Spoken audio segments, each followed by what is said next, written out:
श्री गणेशाय नमः। श्री दुर्गा सप्तशती 10वां अध्याय हिंदी में। मैं मस्तक पर अर्धचंद्र धारण करने वाली शिव शक्ति रूप स्वरूपा भगवती कामेश्वरी का हृदय से चिंतन करता हूँ। वे तपाए वे सुवर्ण के समान सुंदर है। सूर्य, चंद्रमा और अग्नि, ये ही तीन उनके नेत्र है तथा वे अपने मनोहर हाथों में धनुष, बाण, अंकुश, पाश और शूल धारण किए हुए हैं। ऋषि कहते हैं, राजन, अपने प्राणों के समान प्यारे भाई निशुंभ को मारा गया देख तथा सारी सेना का संहार होता जान शुंभ ने कुपित होकर कहा, दुष्ट दुर्गे, तू बल के अभिमान में आकर झूठ मूठ का घमंड ना कर। तू बड़ी माननी बनी हुई है, किंतु दूसरी स्त्रियों के बल का सहारा लेकर लड़ती है। देवी बोली, ओ दुष्ट, मैं अकेले ही हूँ। इस संसार में मेरे सिवा दूसरी कौन है? देख, ये मेरी ही विभूतियाँ है, अतः मुझ में ही प्रवेश कर रही है। तदंतर ब्रह्मानी आदि समस्त देवियाँ अंबिका देवी के शरीर में लीन हो गई। उस समय केवल अंबिका देवी ही रह गई। देवी बोली, मैं अपनी ऐश्वर्य शक्ति से अनेक रूप में यहाँ उपस्थित हुई हूँ। उन सब रूपों को मैंने समेट लिया है। अब अकेले ही युद्ध में खड़ी हूँ। तुम भी स्थिर हो जाओ। ऋषि कहते हैं, तदंतर देवी और शुंभ दोनों में सब देवताओं तथा दानवों के देखते देखते भयंकर युद्ध छिड़ गया। बाणों की वर्षा तथा तीखे शस्त्रों एवं दारुण अस्त्रों के प्रहार के कारण उन दोनों का युद्ध सब लोगों के लिए बड़ा भयानक प्रतीत हुआ। उस समय अंबिका देवी, जो सैकड़ों दिव्य अस्त्र छोड़े, उन्हें दैत्यराज शुंभ ने उनकी निवारक अस्त्रों द्वारा काट डाला।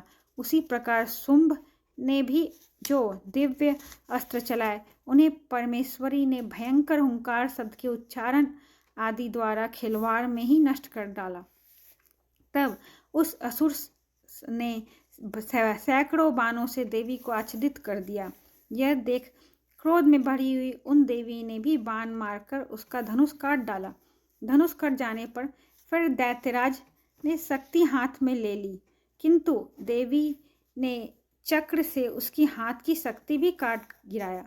तत्पश्चात दैत्यों के स्वामी शुंभ ने 100 चांद वाली चमकती हुई ढाल और तलवार हाथ में ले उस समय देवी पर धावा किया।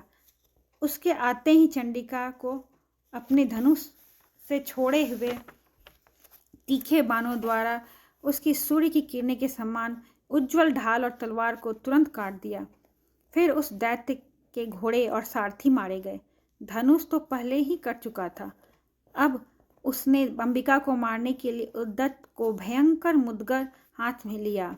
उसे आते देख देवी ने अपनी तीक्ष्ण बाणों से उसका मुदगर भी काट डाला। तिस पर भी वह असुर मुक्का तानकर बड़े वेग से देवी की ओर झपटा। उस दैत्यराज ने देवी की छाती में मुक्का मारा। तब उन देवी ने भी उसकी छाती में एक चाटा जड़ दिया। देवी का थप्पड़ खाकर दैत्यराज शुंभ पृथ्वी पर गिर पड़ा, किंतु पुनः सहसा पूर्वता उठकर खड़ा हो गया। फिर वह उछला और देवी को ऊपर ले जाकर आकाश में खड़ा हो गया। तब चंडिका आकाश में भी बिना किसी आधार के ही शुंभ के साथ युद्ध करने लगी। उस समय दैत्य और चंडिका आकाश में एक दूसरे से लड़ने लगे। उनका यह युद्ध पहले सिद्ध और मुनियों को विस्मय में डालने वाला हुआ। फिर अंबिका ने शुंभ के साथ बहुत देर तक युद्ध करने के पश्चात उसे उठाकर घुमाया और पृथ्वी पर पटक दिया। पटके जाने पर पृथ्वी पर आने के बाद वह दुष्टात्मा दैत्य पुनः चंडिका का वध करने के लिए उनकी ओर बड़े वेग से दौड़ा। तब समस्त दैत्यों के राजा शुंभ को अपनी ओर आता देख देवी ने त्रिशूल से उसकी छाती छेद उसे पृथ्वी पर गिरा दिया। देवी के त्रिशूल की धार से घायल होने पर उसके प्राण पखेरु उड़ गए और वह समुद्रों, द्वीपों तथा पर्वतों सहित समूची पृथ्वी को कांपता हुआ भूमि पर गिर पड़ा। तदंतर उस दुरात्मा के मारे जाने पर संपूर्ण जगत प्रसन्न एवं पूर्ण स्वस्थ हो गया तथा आकाश स्वच्छ दिखाई देने लगा। पहले जो उत्पात सूचक मेघ और उल्कापात्र होते थे, वे सब शांत हो गए तथा उस दैत्य के मारे जाने पर नदियां भी ठीक मार्ग से बहने लगी। उस समय शुंभ की मृत्यु के बाद संपूर्ण देवताओं का हृदय हर्ष से भर गया और गंधर्व गण मधुर गीत गाने लगे। दूसरे गंधर्व बाजे बजाने लगे और अप्सराएं नाचने लगी। पवित्र वायु बहने लगी। सूर्य की प्रभा उत्तम हो गई। अग्निशाला की बुझी हुई आग अपने आप प्रज्वलित हो उठी तथा संपूर्ण दिशाओं के भयंकर शब्द शांत हो गए।